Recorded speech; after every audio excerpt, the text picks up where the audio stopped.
कलाम साहब जब देश के राष्ट्रपति थे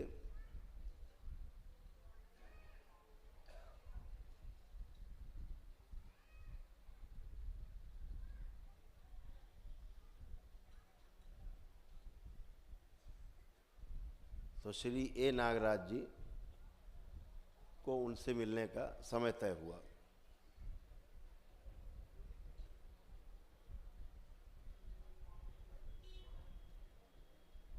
और वो दिन शायद जहाँ तक मैं सही हूँ ईद का दिन था,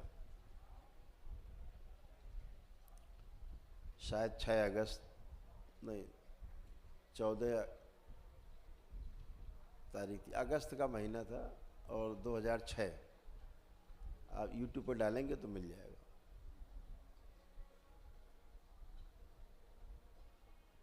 पाँच मिनट का समय था, 5 मिनट, जबकि देश में त्यौहार था ईद का। और कितनी देर बैठे कलाम साहब पता है आपको?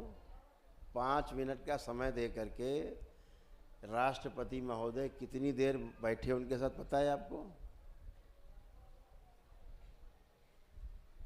3 घंटे।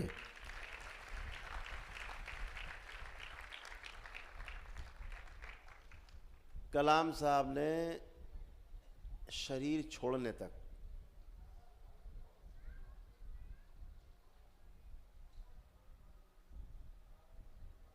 केवल दरबार की बात को ही आगे बढ़ाया।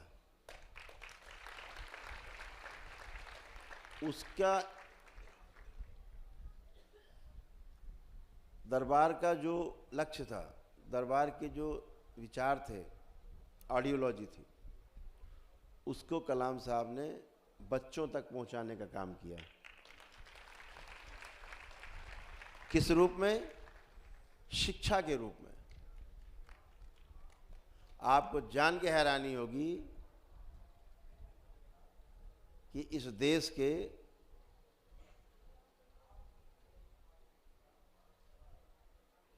सात प्रदेशों में जितनी भी टेक्निकल यूनिवर्सिटीज थीं, सब में बाबा की पुस्तकें चालू हो गई।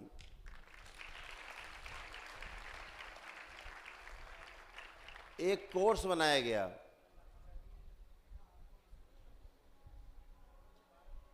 उस कोर्स का नाम था human values and professional ethics.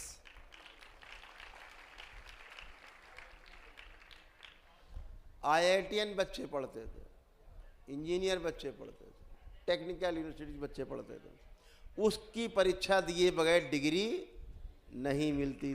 आज भी अभी भी मूल्य शिक्षा के बगैर समझे जाने। ये किसने लागू कराया? कलाम साहब ने, जो देश के राष्ट्रपति थे, प्रेसिडेंट ऑफ इंडिया, उन्होंने लागू कराया। मुझे लगता है कोई हिंदू राष्ट्रपति होता तो शायद लागू होता, नहीं लागू होता। आरोप लग जाता कि हिंदू राष्ट्र बना रहे हैं। बहुत बड़ी समस्या है। वो जन्म से मुस्लिम थे, इसलिए उन पे आरोप नहीं लगा, और फिर उन पे कोई आरोप था भी नहीं उनके जीवन काल में। कितनी सुंदर तरीके से उनके शरीर का त्याग हुआ है। लोग तरसते हैं ऐसे शरीर छोड़ने के लिए। लोगों को शिक्षा देते देते ऐसे बात करते करते शरीर छूट गया। कोई कष्ट नहीं, कोई भोग नहीं, क्योंकि कोई नकारात्मकता उनके अंदर थी नहीं। तो बाबा से जब उन्होंने कहा उस दिन कि मैं चाहता हूँ बाबा जी कि जब मैं अगला जन्म लूँ, बोले ऐसी मान्यता है हमारे यहाँ कि अगला जन्म नहीं होता, लेकिन मुझे पता है होता है। तो मैं जब अगला जन्म लूँ तो मैं आपके शिष्य के रूप में पैदा हूँ और चीज़ों को आगे बढ़ाऊँ।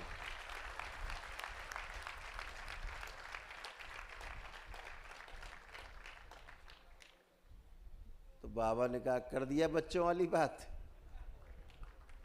कर दी बच्चों वाली बात। तुम्हें कैसे पता कि तुम्हें आगे आदमी का शरीर मिलेगा? तुम्हें कैसे पता कि मनुष्य का ही शरीर तुमको मिलेगा? है? पता नहीं जन्म लोगे कि नहीं लोगे, पूर्ण हो जाओगे, क्या पता।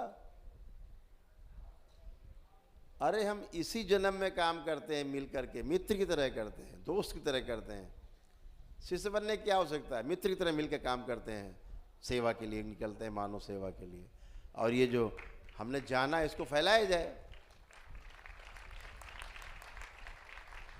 तो कलाम साहब को बात वो हिट कर गई, और जो पुस्तक लिखी गई फिर दी गई आज भी कोर्स में शामिल हैं, और टेक्निकल यूनिवर्सिटीज़ के बच्चे जो है उसको पढ़ते हैं, परीक्षा देते हैं। शायद 50 अंक का प्रश्न पत्र है।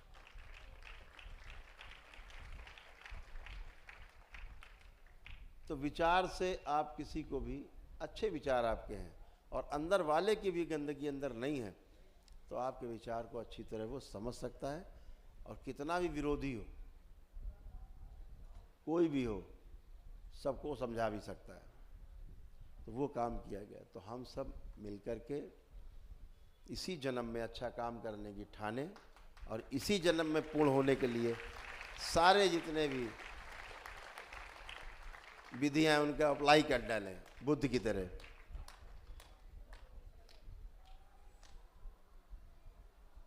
भगवान बुद्ध क्या करते थे पता है आपको?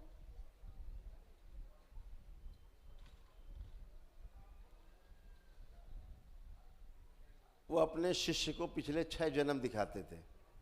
देख डालो भाई तुम क्या थे पिछले 6 जन्म। जो भी कूड़ा करकट होता था आदमी देख लेता था, तो उसके दिमाग में आ जाता था कि भैया अब ये वाला तो ठीक कर लो। दरबार भी आपको 6 नहीं 16 जन्म दिखा सकता है, 27 जन्म दिखा सकता है,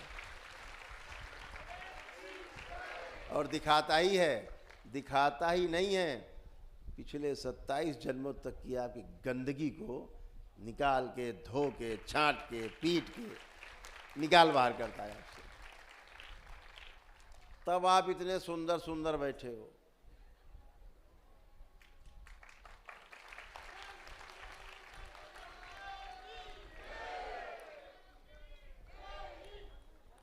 आपकी गंदगी का अकाउंट नील है,